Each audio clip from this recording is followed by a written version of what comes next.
Hey guys, today we're going to talk about Vilca, which is this stuff.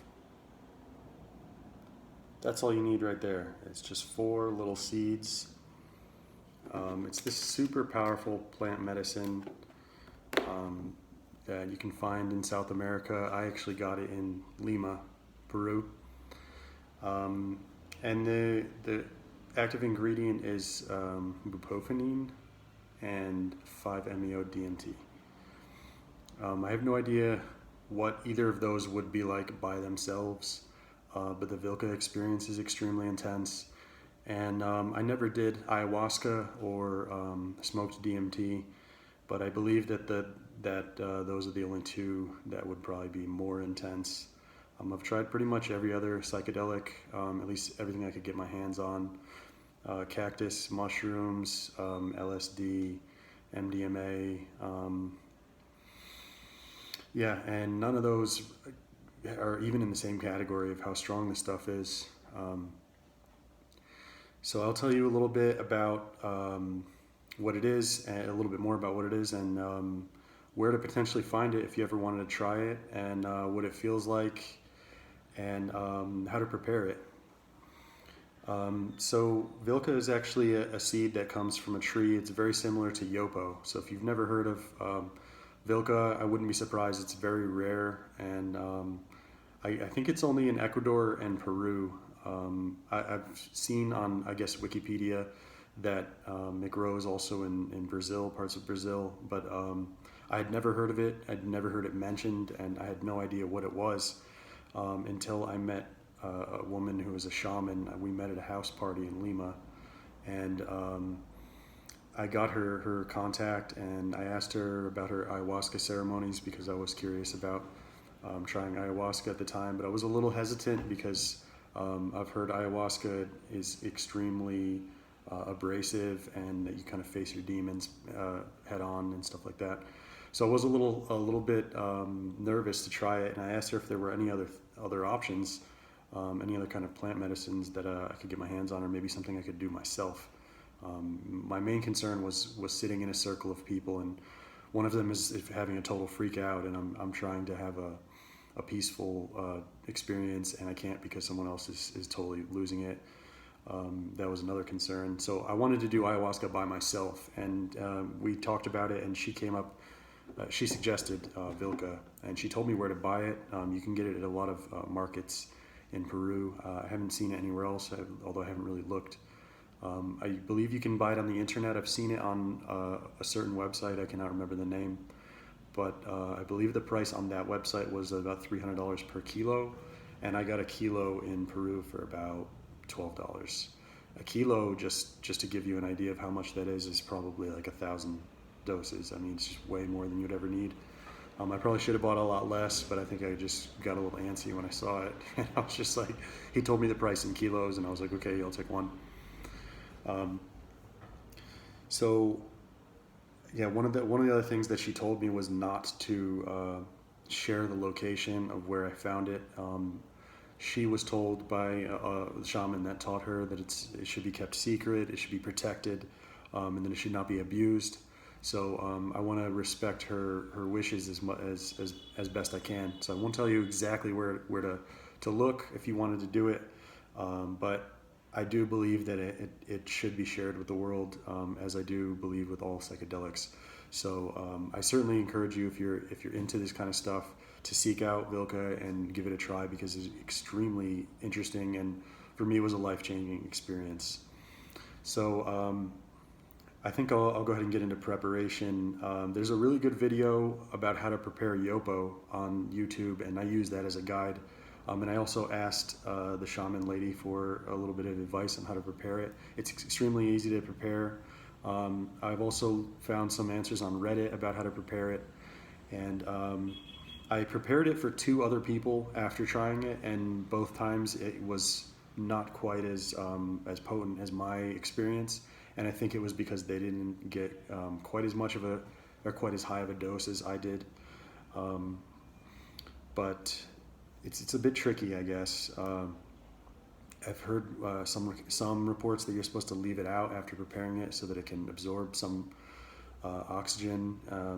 I've heard other reports you should just do it right away, and I did it pretty much right away. I think I prepared it and then I waited like about maybe I'd say 4 or 5 hours. It's not really right away, but I guess maybe enough time for it to absorb some oxygen from the air because I did leave it out.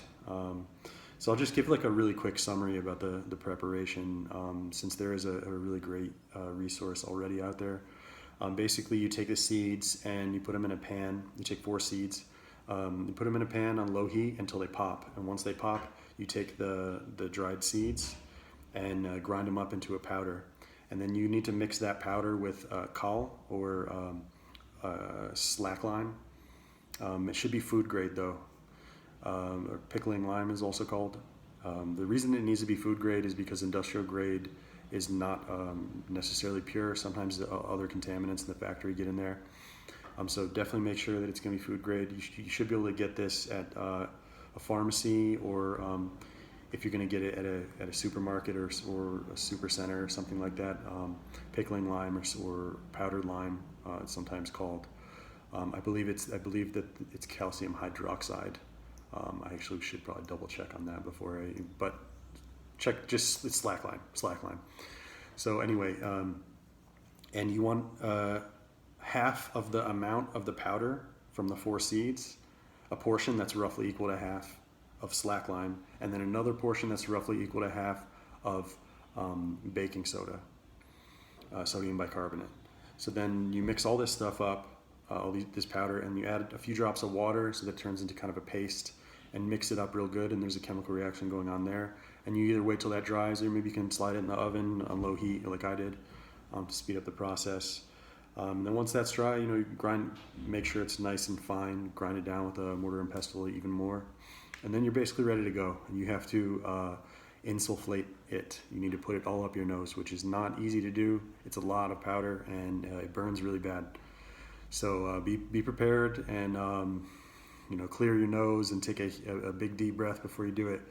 I didn't have anyone to help me do it. I did it by myself, and it was not possible to finish all of it, but I got quite enough to have a full experience.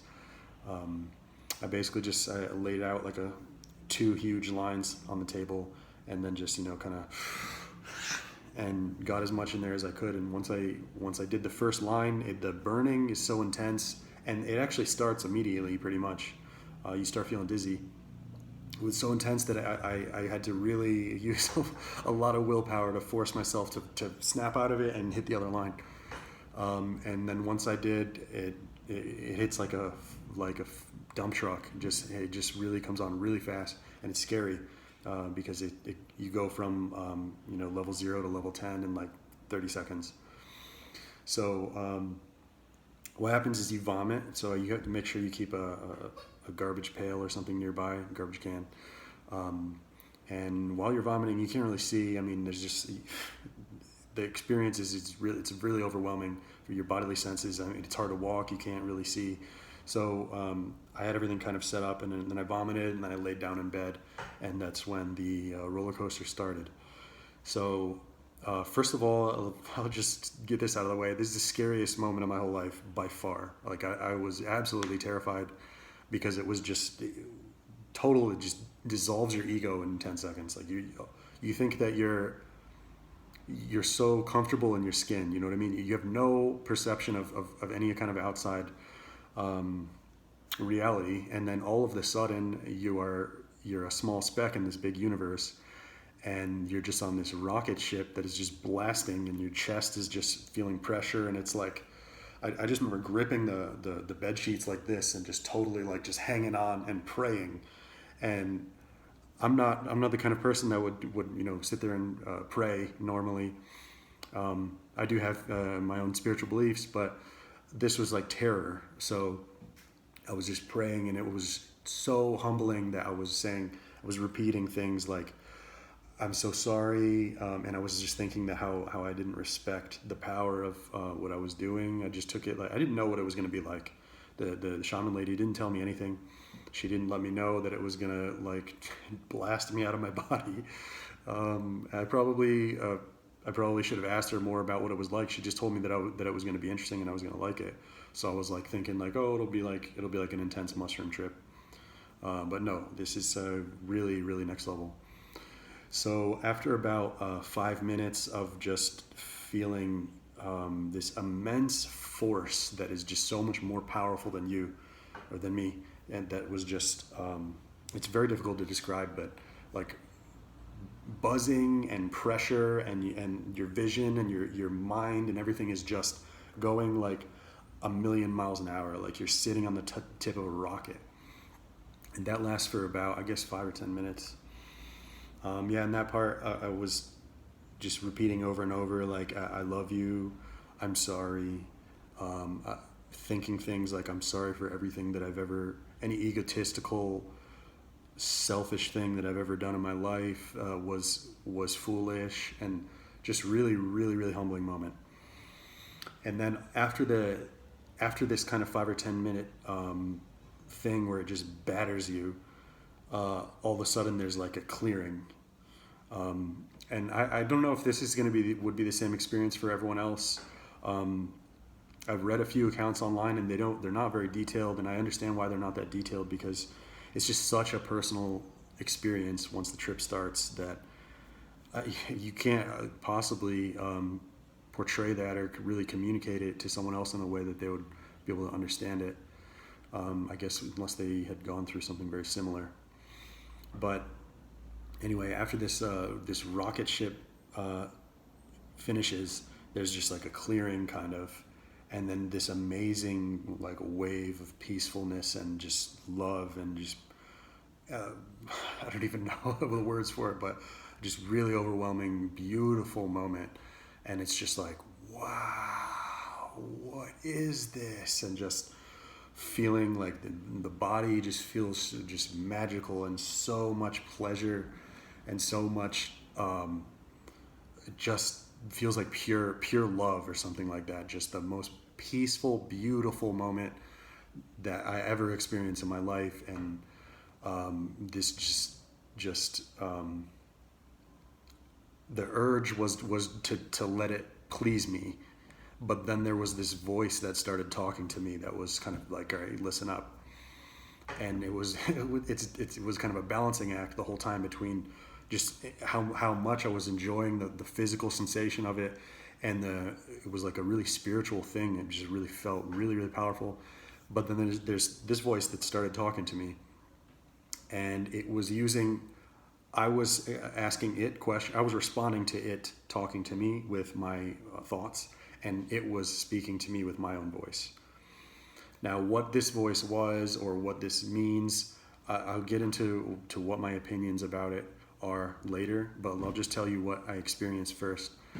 So this voice told me, first of all, I believe I asked it what it was, and it told me that my consciousness, the frequency of my consciousness, had been elevated to match its frequency of consciousness, and that's how it was able to join consciousness with me, and that we were sharing one consciousness. And it sounds weird. It's difficult to explain, but in the moment, it was true. It was like whatever this was, and I'll just go ahead and give you kind of my opinion on what it is really quick. I think it was kind of your higher self, as they talk about in the book Law of Attraction and some other literature out there. Sort of your soul, I guess, kind of like having a conversation with your soul, your essence, or kind of what I would just say, I guess, your higher self. But I wouldn't even say in the moment that I would have identified whatever that was as me. It seemed like identity, like saying this is me and that's not me, like wasn't a thing, kind of. It was just kind of like we're connected and we're on the same, I don't know.